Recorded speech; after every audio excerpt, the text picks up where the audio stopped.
हमारे स्वर्गीय पिता, हम धन्यवाद करते हैं प्रभु, एक बार फिर हम आपके चरणों में हैं।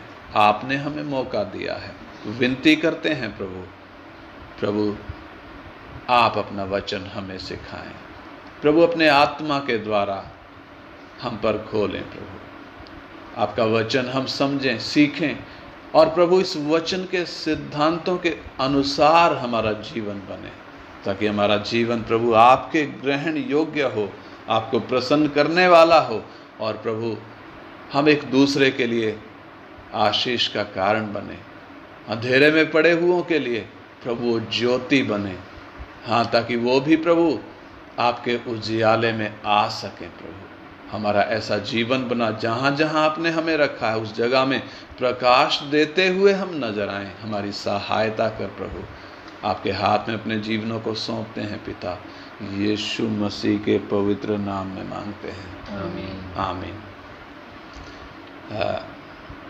आइए हम परमेश्वर के वचन से अगला विषय हम सीखेंगे। कल हमने सीखा था इस संसार में पाप का क्या दंड है। इस संसार में जब तक इंसान जिंदा है, अपने शरीर में है, कौन सा दंड भुगत रहा है। कल हमने उसमें कई बातें देखी थी। सबसे पहले बुद्धि अंधेरी हो गई, पाप के कारण इंसान की बुद्धि अंधेरी हो गई है, क्या करता है समझ में नहीं आता। दूसरा, मन गंदा हो गया है, अनुचित काम करता है, मन में गंदे विचार आते हैं, इसलिए पागल जैसी हालत इंसान की हो गई है। नंबर 3, झूठ पर विश्वास करता है। सच्चाई कितना भी बताएं, सच्चाई नहीं मानेंगे, लेकिन झूठ पर तुरंत विश्वास करते हैं। अपने लिए क्रोध कमा रहा है। क्यों अपने लिए क्रोध कमा रहा है? क्योंकि मालूम है जो काम कर रहा है वो काम गलत है, मालूम होते हुए भी उस काम को जब छोड़ने का विचार नहीं है तो उसे मालूम पड़ता है कि वो अपने लिए क्या कर रहा है, क्रोध कमा रहा है। और फिर हमने देखा था उसका विवेक दोष देता है, और उसके आगे वो नीच कामनाओं के वश में हो चुका है, नीच कामनाओं के वश में। और फिर हमने देखा श्राप के अधीन हो गया है और मृत्यु के अधीन है। एक दिन इस संसार को छोड़कर जाना पड़ेगा। कितना भी धन जोड़ लो, कितना भी शरीर को तंदुरुस्त बना लो, कितना भी बनाने की कोशिश कर लो, कितना भी इधर रहने के लिए सारे इंतजाम कर लो, लेकिन एक दिन छोड़कर जाना पड़ेगा। और आने वाले संसार में पाप का क्या दंड है वो विषय आज हम सीखेंगे। आने वाले संसार में पाप का क्या दंड है। आने वाला संसार कौन सा? ये शरीर छोड़ने के बाद जब इंसान जाता है, यानी मरने के बाद, इस संसार में से जाने के बाद पाप का दंड क्या है वो विषय आज हम सीखेंगे। मनुष्य जब इस संसार में है, शरीर में रहकर वो दंड भुगत रहा है, सजा भुगत रहा है, वो विषय हम सीख चुके हैं। अब मरने के बाद भी उसके लिए भयानक और अनंतकालीन सजा बाट देख रही है। भयानक और अनंतकालीन सजा उसके लिए बाट देख रही है। लेकिन मनुष्य बड़े धोखे में है, बड़े धोखे में है। वो मुक्ति की तलाश में जगह जगह भटक रहा है।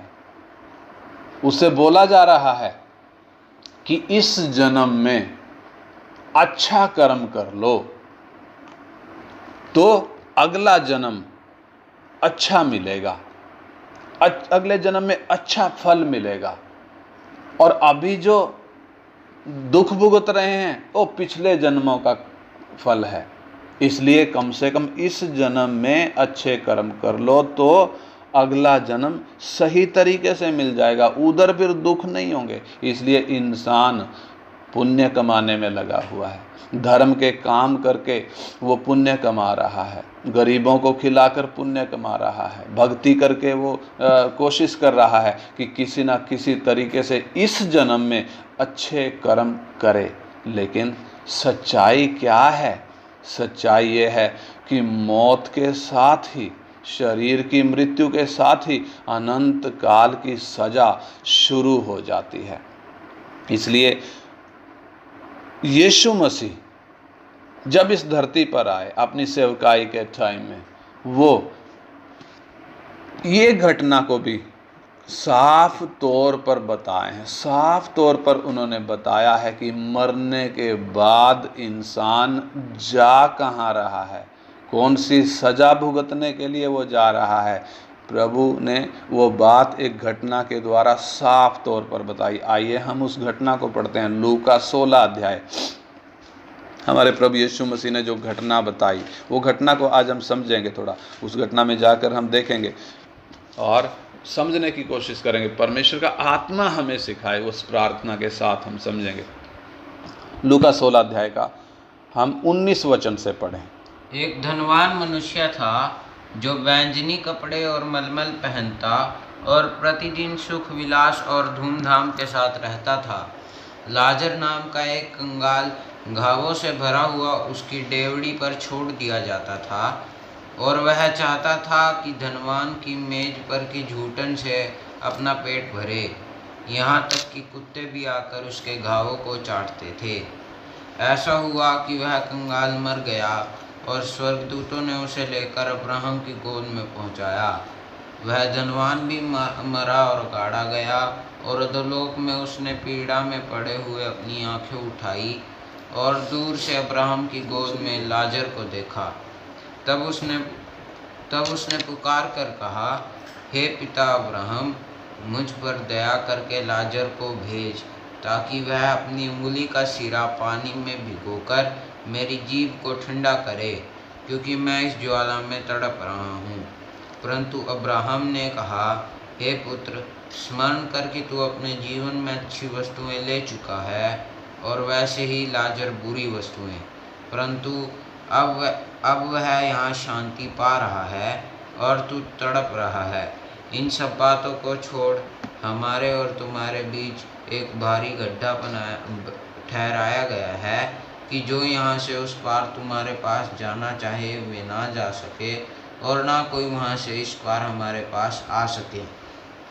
उसने कहा, तो हे पिता, मैं तुझसे विनती करता हूँ कि तू उसे मेरे पिता के घर भेज, क्योंकि मेरे 5 भाई हैं। वह उनके सामने इन बातों की गवाही दे, ऐसा न हो कि वे इस पीड़ा की जगह में आए। अब्राहम ने उससे कहा, उनके पास तो मूसा और भविष्यद्वक्ताओं की पुस्तकें हैं, वे उनकी सुने। उसने कहा, नहीं हे पिता अब्राहम, पर यदि कोई मरे हुए में से उनके पास जाए तो वे मन फिराएंगे। उसने उससे कहा, जब वे मूसा और भविष्यद्वक्ताओं की नहीं सुनते, तो यदि मरे हुए में से कोई जीव भी उठे तो भी उसकी नहीं मानेंगे। हाँ, इधर जो घटना लिखी है, ये घटना हमने पढ़ी। इधर 2 व्यक्तियों का जिक्र है इस घटना में। इधर ध्यान दें, 2 व्यक्तियों का जिक्र है इस घटना में।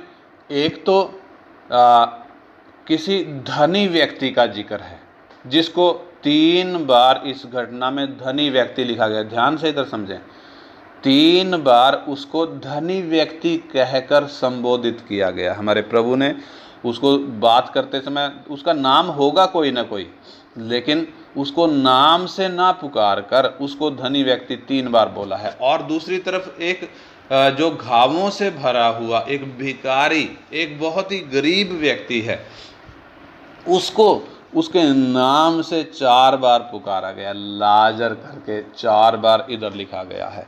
यानी परमेश्वर का आत्मा एक एक शब्द लिखते समय में उसका अर्थ है, उसको मतलब है, उसके द्वारा परमेश्वर हमसे बात करता है।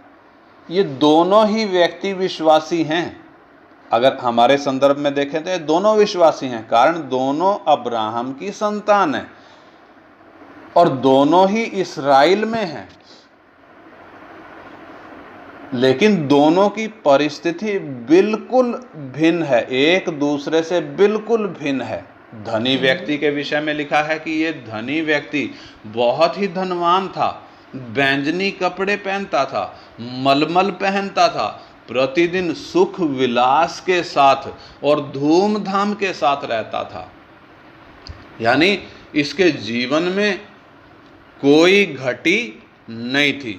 सांसारिक दृष्टि से देखें तो, शारीरिक दृष्टि से देखें तो ये कोई कमी इसके जीवन में नहीं थी। इसका परिवार, इसके आगे लिखा है 5 भाई और भी हैं ये, यानी एक बड़ा परिवार है और इनके बच्चे भी होंगे। एक बड़ा संयुक्त परिवार है। इस परिवार में पैसे की कोई कमी नहीं, सुख विलास की कोई कमी नहीं, कपड़े लत्ते की कोई कमी नहीं, खाने पीने की किसी चीज़ की कोई कमी नहीं। बड़े आराम से, बड़े धूमधाम से ये लोग रह रहे हैं। लेकिन दूसरी तरफ हम देखें तो लाजर नाम का एक कंगाल, एक भिखारी व्यक्ति, एक कंगाल व्यक्ति, घावों से भरा हुआ, उसकी डेवड़ी पर छोड़ दिया जाता था। उसकी डेवड़ी पर, यानी उसके घर के सामने ही एक व्यक्ति है जो कंगाल है, गरीब है, और निश्चय वो उधर जब छोड़ा गया है उसका अपना घर नहीं होगा, इसलिए उसको उसकी डेवड़ी के पास छोड़ा गया है। वो अपने आप आया नहीं है। इधर ध्यान दें, जैसे हाँ, संडे में हम सीख रहे थे कि यूसुफ मिस्र में खुद गया नहीं, उसको ले जाया गया है। ऐसे ही यहाँ पे ये क्या लिखा है, वो उसकी डेवड़ी पर छोड़ दिया जाता था। अपने आप नहीं आता था, उसको लाया जाता था, उधर छोड़ दिया जाता था। उधर छोड़ने के बारे में एक मतलब है, परमेश्वर उधर उसको लाकर उस धनी व्यक्ति को परख रहा है। धनी व्यक्ति जिसके घर में खाने पीने, ओढ़ने पहनने की कोई कमी नहीं है, उसकी परख परमेश्वर कैसे कर रहा है। उसके घर के सामने एक कंगाल व्यक्ति पड़ा है और वो चाहता है कि धनवान की मेज पर की झूठन से अपना पेट भरे, वरन कुत्ते भी आकर उसके घावों को चाटते थे। यानी ये बेचारा कंगाल, ये इतना कमज़ोर है, इतना असहाय है कि ये अपने घावों पर से कुत्तों को भी हटा नहीं पा रहा था। कुत्ते आकर जब घाव चाटते थे, इसके अंदर इतनी भी ताकत नहीं थी कि ये कुत्तों को घाव चाटने ना दे। और ये भूखा था, खाने को भोजन नहीं था, घर भी नहीं था, खाने को भोजन भी नहीं था, पहनने को ढंग से कपड़ा भी नहीं था, घावों पर कोई पट्टी बांधने के लिए नहीं था, घावों को धोकर उन पर कोई तेल मलने के लिए नहीं था। इसलिए ये धनवान की डेवड़ी पर पड़ा रहता था। और वो धनवान और उसका परिवार जब उधर से निकलते थे, आते जाते थे, अपने काम के लिए आते जाते थे, ये व्यक्ति बाहर पड़ा हुआ था। कभी भी इस परिवार ने, इस परिवार के किसी भी व्यक्ति ने कभी भी इस कंगाल को देखने के लिए समय नहीं निकाला। कभी भी इसको खाने के लिए, इसके घावों को धोने के लिए उनका मन कभी भी पसीजा नहीं, कभी भी उनके मन में रहम नहीं आया, कभी भी उनके मन में रहम नहीं आया। और एक दिन ऐसा हुआ, वो आगे लिखा 22 वचन में, और ऐसा हुआ कि वो कंगाल मर गया और स्वर्गदूतों ने उसे लेकर अब्राहम की गोद में पहुंचाया। अब सवाल उठता है, ये कंगाल जो मरा, स्वर्गदूत क्यों आए इसको लेने के लिए, और ये अब्राहम की गोद में क्यों पहुंचाया गया? क्योंकि अब्राहम की गोद में यदि एक व्यक्ति ने जाना है तो परमेश्वर को प्रसन्न करने वाला जीवन उसको जीना पड़ेगा। पुराने समय में, पुराने नियम में यीशु मसीह के क्रूस पर प्राण देने तक जितने व्यक्ति परमेश्वर को प्रसन्न करते हुए मरे वो अब्राहम की गोद में पहुंचे। लेकिन जो व्यक्ति परमेश्वर को प्रसन्न नहीं कर पाए, यानी जिन्होंने अपने विवेक के अनुसार अपना जीवन नहीं बिताया, विवेक में परमेश्वर ने जो व्यवस्था लिखी है उसका पालन नहीं किया, और जब व्यवस्था का युग आया, व्यवस्था के नियमों को जब नहीं माना, तो वो व्यक्ति फिर अब्राहम की गोद में नहीं जाते थे। वो व्यक्ति किधर जाते हैं? आगे लिखा है, और धनवान भी मरा और गाड़ा गया, और अधोलोक में उसने पीड़ा में पड़े हुए अपनी आंख उठाई, और दूर से अब्राहम की गोद में लाजर को देखा, और उसने पुकार कर कहा, हे पिता अब्राहम, मुझ पर दया करके लाजर को भेज दे, ताकि वो अपनी उंगली का सिरा पानी में भिगोकर मेरी जीभ को ठंडा करे, क्योंकि मैं इस ज्वाला में तड़प रहा हूँ। यानी इस घटना से हमें क्या समझ में आ रहा है? ये व्यक्ति जब मरा है, ये ऐसी जगह में गया है जहां आग की ज्वाला भड़क रही है। शरीर तो इसका मिट्टी में दफना दिया गया, लेकिन इसका प्राण और इसका आत्मा एक ऐसी जगह में, अधोलोक बोलकर एक ऐसी जगह में पहुंच गया है जहां पर आग की ज्वाला भड़क रही है, और ये उस आग में जल रहा है, तड़प रहा है। इसलिए ये जब अपनी आंख उठाकर देख रहा है, आंख कौन सी उठाई है? शरीर की आंख। शरीर तो पूरा का पूरा मिट्टी में चला गया, अब कौन सी आंख उठाई है? ये है, ये आत्मिक रूप से आत्मिक शरीर उधर आग में तड़प रहा है। यानी शरीर के अलावा भी एक आत्मिक शरीर है। आत्मा प्राण में होकर जब वो उधर तड़प रहा है, उसमें देखने की शक्ति है, उसमें समझने की शक्ति है, क्योंकि प्राण में है। प्राण में जो है, प्राण में क्या क्या है? बुद्धि है, भावना है, निर्णय लेने की शक्ति है, आत्मा में विवेक है, अंतर्ज्ञान और संगति है। इसके अलावा जब आत्मिक शरीर में एक व्यक्ति उधर तड़प रहा है, वो देख भी सकता है, वो समझ भी सकता है, और इधर आगे पढ़े तो उसको याद है उसके कितने भाई हैं, उसका कौन सा परिवार है, उसके परिवार में कितने लोग हैं, उसको कुछ भी भूला हुआ नहीं है, सब कुछ याद है। खाली शरीर था जो मिट्टी में मिल गया। व्यक्तित्व तो इसका किधर है? वास्तव में जो ये व्यक्ति है वो किधर है? आग में तड़प रहा है। अब सवाल उठता है, ये आग में क्यों गया तड़पने के लिए? ये अब्राहम की गोद में जहां लाजर गया, वो गरीब व्यक्ति गया, वहां ये क्यों नहीं गया? इधर दो सवाल, लाजर अब्राहम की गोद में कैसे गया, और ये धनवान ये तड़पने वाली जगह में आग में जलने के लिए क्यों गया? इससे क्या हमें समझ में आता है?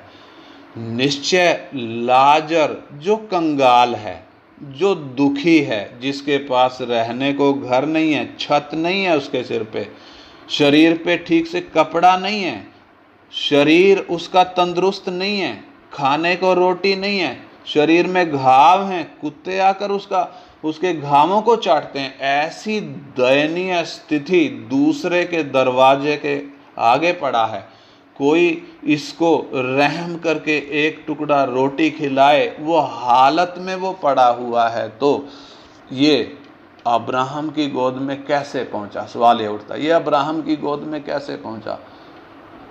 निश्चय ये व्यक्ति एक विश्वासी व्यक्ति है।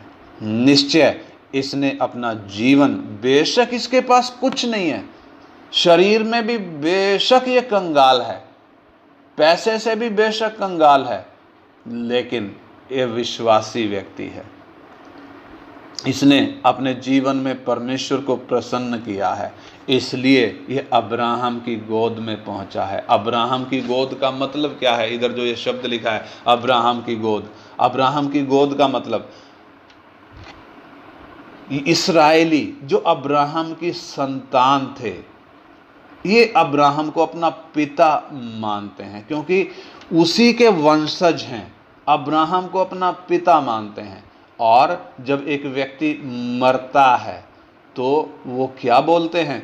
अब्राहम की गोद में गया है। अब्राहम की गोद में बोले तो अब्राहम की गोद इतनी लंबी चौड़ी नहीं हो सकती, एक व्यक्ति की गोद इतनी लंबी चौड़ी नहीं हो सकती कि वहाँ बहुत सारे लोग चले जाएं। वास्तव में ये अब्राहम की गोद ये खाली एक दृष्टांत के तौर पर बोला गया है, एक छाया के तौर पर बोला गया है। गोद का मतलब बाप की गोद में जब एक व्यक्ति जाता है, उधर आराम, सबसे ज़्यादा आराम की जगह कौन सी है? बाप की गोद। इसलिए उधर अब्राहम की गोद करके वो शब्द लिखा है, यानी जो व्यक्ति प्रभु को प्रसन्न करके अपना जीवन बिताया वो अब्राहम की गोद यानी आराम करने वाली जगह में पहुंच गया। और लाजर ने निश्चय ऐसा ही जीवन बिताया। शरीर में बेशक वो कंगाल हो, आत्मा में कंगाल नहीं था। बेशक उसके पास धन, कपड़ा, खाने की कोई चीज नहीं थी, घर नहीं था, तो भी वो आत्मा में कंगाल नहीं था, इसलिए वो अब्राहम की गोद में पहुंचा। और दूसरी तरफ जो व्यक्ति धनवान है, बड़ा मकान है, खाने की कोई कमी नहीं, कपड़ा भी बैंजनी और मलमल के पहनता है, प्रतिदिन सुख विलास के साथ बड़ी धूमधाम के साथ रहता है, जिसको कोई किसी प्रकार की कमी नहीं है, वो व्यक्ति शरीर में तो धनवान लेकिन आत्मिक रूप से कंगाल होने के कारण वो तड़पने वाली जगह में गया। और जब तक ये व्यक्ति जिंदा था, ध्यान दें, जब तक ये धनवान व्यक्ति जिंदा था, इसको एहसास नहीं था कि मरने के बाद मैं जाऊंगा कहाँ। इसलिए उधर वो विनती क्या कर रहा है, आप जरा सोच कर देखें, वो क्या विनती कर रहा है। वो कहता है अब्राहम से उसने कहा कि हे पिता अब्राहम, मुझ पर दया करके लाजर को भेज दे ताकि वो अपनी उंगली का सिरा पानी में भिगोकर मेरी जीभ को ठंडी करे, क्योंकि मैं इस ज्वाला में पड़ा तड़प रहा हूँ। यानी वो उधर दर्द महसूस कर रहा है, आग में, ज्वाला में तड़प रहा है। यानी इससे क्या मतलब हमें समझ में आता है, जो दर्द अनुभव होता है वो शरीर में नहीं होता है। दर्द अनुभव किस में होता है? प्राण में होता है। प्राण जब शरीर में से निकल गया तब शरीर को काटने से भी कोई दर्द महसूस नहीं होगा, क्योंकि जिसको दर्द महसूस होता था वो प्राण, वो आत्मा निकल चुका है। इसलिए ऐसे शरीर जो मिट्टी बन जाता है उसको दफना देते हैं, जला देते हैं, उसको वो मिट्टी में मिल जाता है, उसकी कोई वैल्यू नहीं रहती, वो मिट्टी बन जाता है। लेकिन जो असली चीज़ थी, जिसको दर्द होता था, जो सुख और दुख का अनुभव करता था, वो प्राण और आत्मा निकल कर चला गया। अब जब आग की ज्वाला में उधर तड़प रहा है, तब क्या कोशिश कर रहा है? मैं किसी ना किसी तरीके से इस हालत से बच जाऊं, मैं किसी ना किसी तरीके से इस ज्वाला में से बच जाऊं। जीते जी जब तक शरीर में था उसको एहसास नहीं था मैं जा कहाँ रहा हूं। इसलिए कभी भी उसने बैठकर सोचकर विचार करने की कभी भी जरूरत नहीं समझी मुझे क्या करना चाहिए। बाइबल है इनके पास मूसा और भविष्यवक्ताओं की पुस्तकें हैं इनके घर में, क्योंकि ये अब्राहम के वंशज हैं। लेकिन वो पुस्तक खोलने की इनको कभी भी क्या नहीं जरूरत महसूस नहीं हुई है। वो पुस्तक में लिखा क्या है, मूसा व्यवस्था में क्या लिखता है, भविष्यवक्ता क्या भविष्यवाणी कर रहे हैं, कभी भी जानने की इन्होंने क्या नहीं करी, कोई जहमत नहीं उठाई। इसलिए आग की ज्वाला में आ गया। और आग की ज्वाला में जब आ गया, अब कोशिश कर रहा है इस ज्वाला से मैं बच जाऊं, कोई आए और आप मेरी जीभ पर क्या करे, एक पानी का टुपका डाल दे ताकि मुझे थोड़ी कुछ शांति मिल जाए। यानी उधर शांति नहीं है, उधर तड़पना है, आग में तड़पना है। 25 वचन में लिखा, परंतु अब्राहम ने कहा, हे पुत्र, याद कर, स्मरण कर कि तू अपने जीवन में अच्छी वस्तुएं ले चुका है, वैसे ही लाजर बुरी वस्तुएं, परंतु अब वह यहाँ शांति पा रहा है और तू तड़प रहा है। इधर अच्छी वस्तुएं ले चुका है और बुरी वस्तुएं ले चुका है। उसका मतलब क्या है? अच्छी वस्तुएं और बुरी वस्तुएं क्या आधार है एक व्यक्ति शांति पाए या आग की ज्वाला में जाकर तड़पे? अच्छी वस्तुएं क्या हैं? इस व्यक्ति को परमेश्वर ने पूरा अच्छा मौका दिया, पूरा मौका दिया, बहुत अच्छा मौका इसको मिला है। घर में इसके मूसा और भविष्यवक्ताओं की किताबें हैं, पूरा मौका दिया गया है, लेकिन उस मौके को इसने गंवा दिया। दूसरी तरफ लाजर को देखें, वो बुरी वस्तुएं कौन सी ले चुका है? उसके जीवन में बुरी से बुरी परिस्थितियां आई, बुरी से बुरी परिस्थितियां आई, तो भी वो अपने विश्वास से फिरा नहीं। परमेश्वर पर जो उसका विश्वास था, उस विश्वास से वो फिरा नहीं है, उस विश्वास को उसने त्यागा नहीं है, इसलिए वो शांति की जगह में पहुंचा है। और 26 में लिखा है, इन सब बातों को छोड़ हमारे और तुम्हारे बीच में एक भारी गड्ढा ठहराया गया है कि जो यहाँ से उस पार तुम्हारे पास जाना चाहें वे ना जा सकें, और जो कोई वहाँ से इस पार हमारे पास आना चाहें वो ना आ सकें। इसका मतलब तड़पने वाली जगह में जब चला गया है एक व्यक्ति, उधर से फिर निकलने का कोई उपाय नहीं है। वो शांति की जगह में नहीं जा सकता। शांति की जगह में जो शांति कर रहा है वो भी उधर से अपनी इच्छा से नहीं निकल सकता। वो एक निद्रा में है, वो शांति पा रहा है। तो जब ये व्यक्ति आग की ज्वाला में तड़प रहा है, उधर से निकलने का कोई उपाय, कोई प्रावधान है ही नहीं। इसलिए उधर जलना है, उधर तड़पना है, उधर पछताना है, उधर रोना है। कितना भी प्रयास करने से उस आग की ज्वाला में से निकलने का कोई प्रावधान, कोई रास्ता है ही नहीं। 27 वचन में लिखा है, उसने कहा, तो हे पिता, मैं तुझसे विनती करता हूँ कि तू उसे मेरे पिता के घर भेज, क्योंकि मेरे 5 भाई हैं। वह उनके सामने इन बातों की गवाही दे, ऐसा ना हो कि वे भी इस पीड़ा की जगह में आएं। यानी ये व्यक्ति पूरी होश में है, आग में तड़प रहा है। इसका विवेक इसको दोष क्या दे रहा है? इसका विवेक इसको दोष दे रहा है कि मैंने अपने जीवन में कभी भी परमेश्वर को प्रसन्न करने का प्रयास नहीं किया, परमेश्वर को जानने का प्रयास नहीं किया, और यही हालत मेरे भाइयों की भी है। ऐसा ना हो वो भी इस तड़पने वाली जगह में आएं, क्योंकि जिस रास्ते पर मैं चला उसी रास्ते पर वो भी चल रहे हैं। इसलिए ये विनती कर रहा है कि लाजर को मेरे पिता के घर में भी, अगर वो मेरे पास मेरी जीभ ठंडी करने के लिए नहीं आ सकता तो मेरे पिता के घर में उसको भेज, कि मेरे भाइयों के सामने जाकर बताए कि तुम्हारा भाई आग की ज्वाला में तड़प रहा है, ताकि वो उस बात को समझकर अपना रास्ता बदल लें, अपना व्यवहार बदल लें और आगे को वो परमेश्वर पर भरोसा कर लें। लेकिन उधर से अब्राहम ने क्या बोला?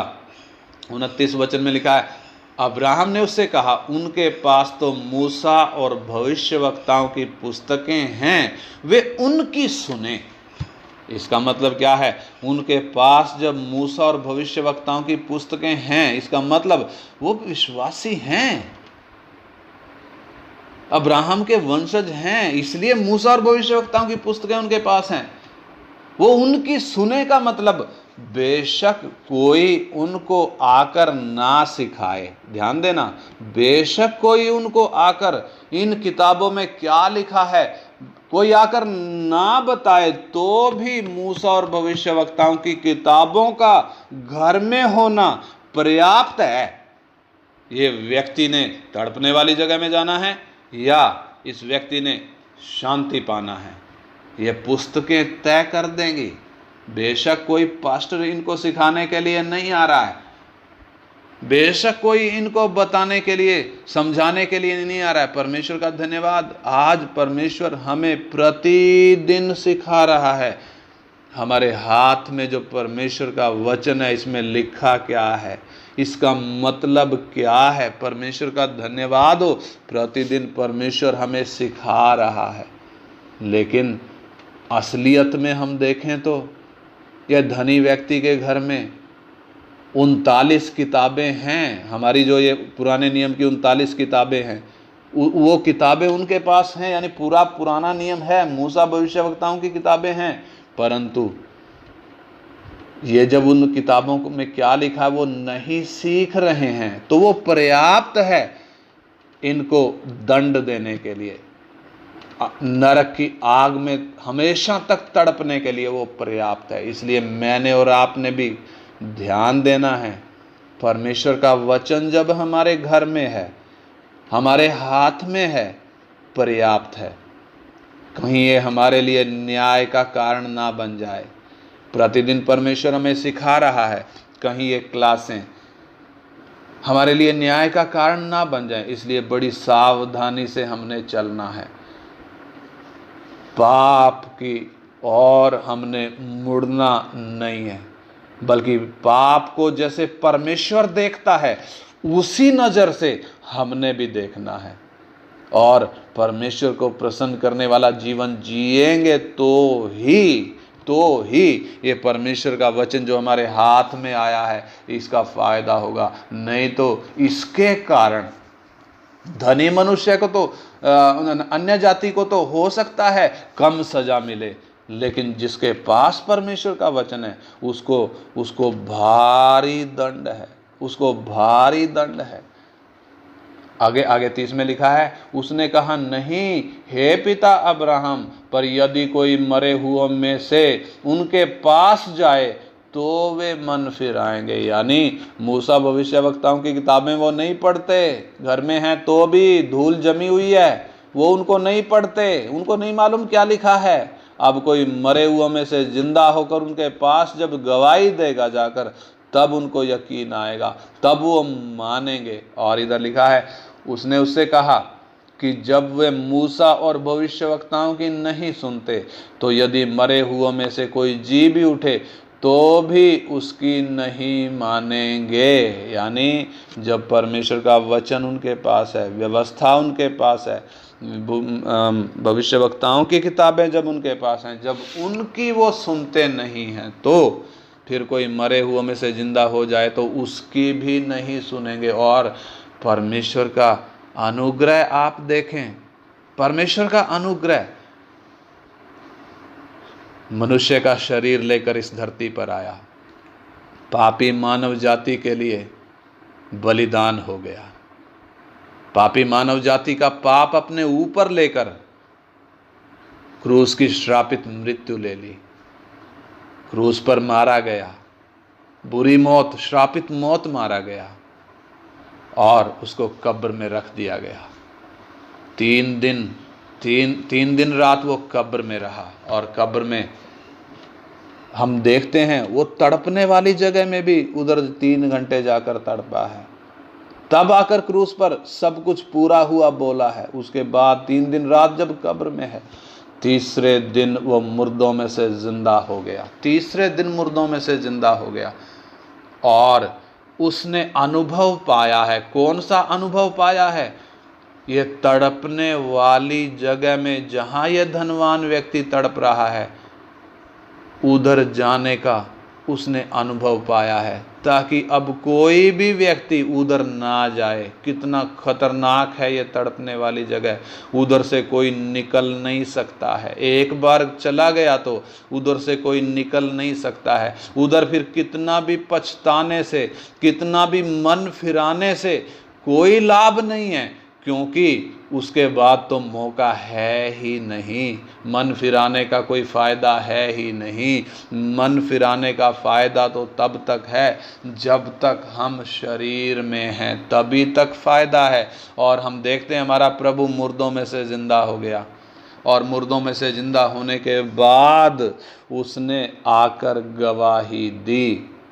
कितनों को दिखाई दिया, विश्वास करने वालों को। और फिर उसने अपने चेलों को आज्ञा दी, हमें भी आज्ञा दी, हम जो विश्वास करते हैं हमें भी आज्ञा दी है कि जाओ और ये सुसमाचार सब सृष्टि के लोगों को समझाओ, सिखाओ, उन्हें मानना सिखाओ।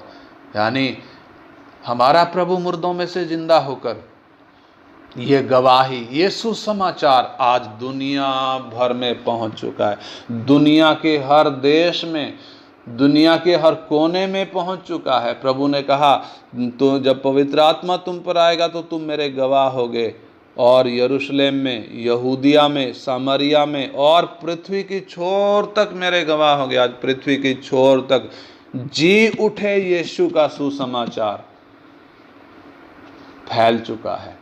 यानी आज किसी भी व्यक्ति के पास कोई बहाना नहीं है, कोई बहाना नहीं है। बेशक उनके घर में बाइबल ना हो, मुर्दों में से जिंदा हुए का सुसमाचार उन तक पहुंचा है।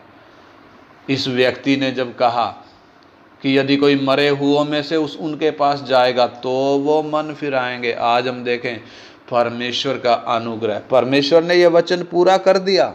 ये धनी मनुष्य जो बोल रहा था, परमेश्वर ने ये भी कर दिया, ये भी कर दिया।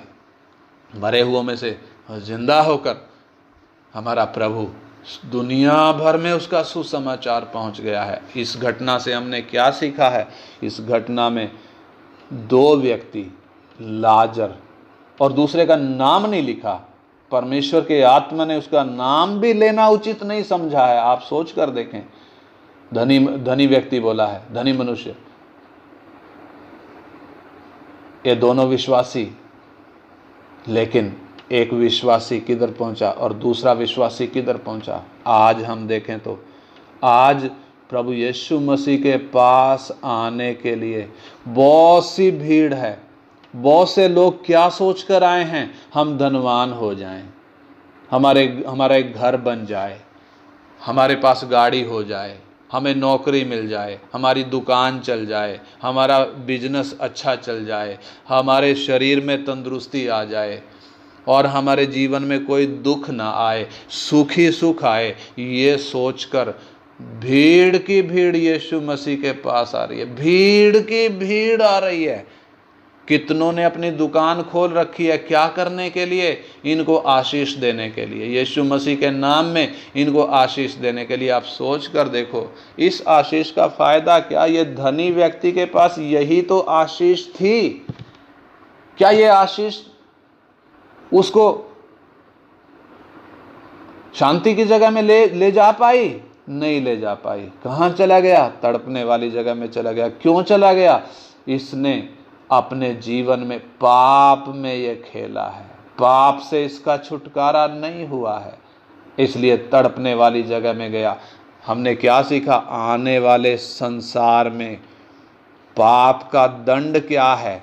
आने वाले संसार में यदि पाप से छुटकारा मिला नहीं है, प्राण निकलते ही एक व्यक्ति तड़पने वाली जगह में जा रहा है, और वो तड़पने वाली जगह में उधर से फिर निकल नहीं पाएगा। उधर रोएगा, पछताएगा, मेरे इतने भाई, मेरे माँ बाप, मेरे इतने बच्चे, मैं इतना धनी था, क्या फ़ायदा? क्या फ़ायदा? घर में बाइबल होने का क्या फ़ायदा? क्लास अटेंड करने का क्या फ़ायदा? वचन सीखने का क्या फ़ायदा? यदि पाप जीवन में अभी भी है तो क्या फ़ायदा? दान देने का, चंदा देने का क्या फ़ायदा? चर्च जाने का क्या फ़ायदा? बपतिस्मा लेने का क्या फ़ायदा? प्रार्थना करने का क्या फ़ायदा? यदि पाप जीवन में है तो यह पाप कब निकलेगा?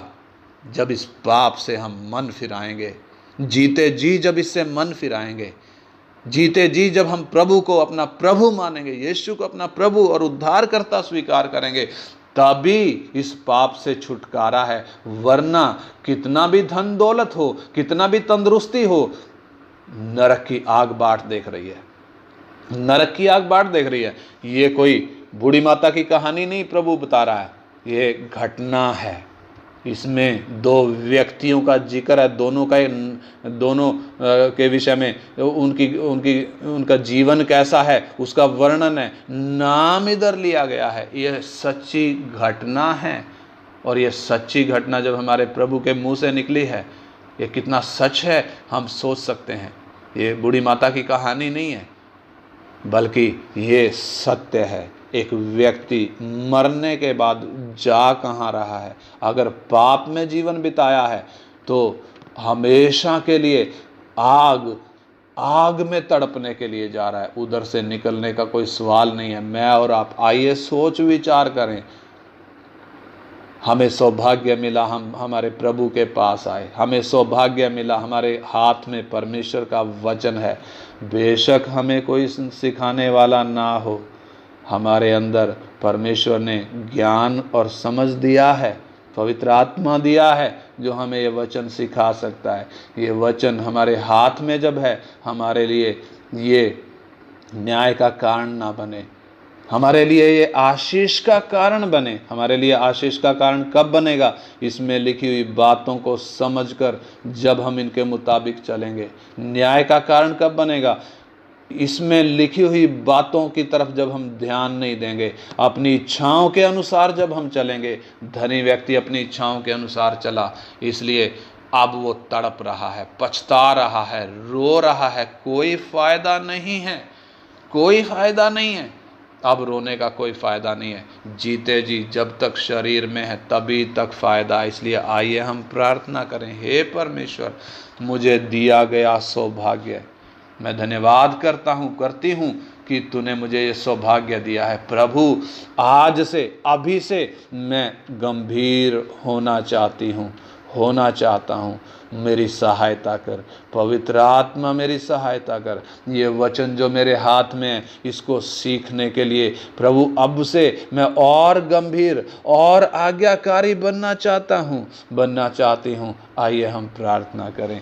हालेलुया। परमेश्वर का आत्मा हमारे अंदर है, परमेश्वर का वचन हमारे हाथ में है, परमेश्वर का आत्मा हमें सिखाने आया है। परमेश्वर का वचन हमें इसलिए परमेश्वर ने दिया है ताकि हम परमेश्वर को जानें, ताकि हम उसकी इच्छा को पहचानें और अपने जीवन में हम अपनी इच्छाओं के लिए ना जिएं, बल्कि उसके लिए जिएं जिसने हमारे लिए अपना प्राण दिया और तीसरे दिन जिंदा हो गया।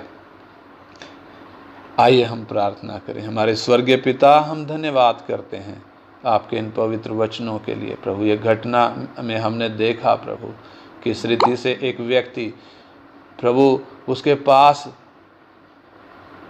बाइबल होते हुए भी तड़पने वाली जगह में चला गया, क्योंकि अपनी मर्जी से चला, अपनी इच्छाओं के लिए जिया। दूसरी तरफ एक व्यक्ति शरीर में, बेशक वह कंगाल था, घाव थे, बेशक उसके पास कुछ भी नहीं था, तो भी वो आराम की जगह में पहुंचा, क्योंकि उसने अपने विश्वास की रखवाली करी। हमें भी प्रभु कृपा दे, हम भी प्रभु अपने विश्वास की रखवाली कर सकें। हम भी प्रभु वचन जब हमारे हाथ में है, इस वचन को पूरे मन और समर्पण के साथ सीखें। प्रभु, आज्ञाकारी बने, हम एक एक की सहायता कर। ये क्लासें प्रभु, ये वचन हमारे लिए आशीष का कारण बने, न्याय का नहीं। हम अपने जीवन आपके हाथ में सौंपते हैं पिता। प्रार्थना हमारे उद्धारकर्ता और प्रभु यीशु मसीह के पवित्र नाम में मांगते हैं।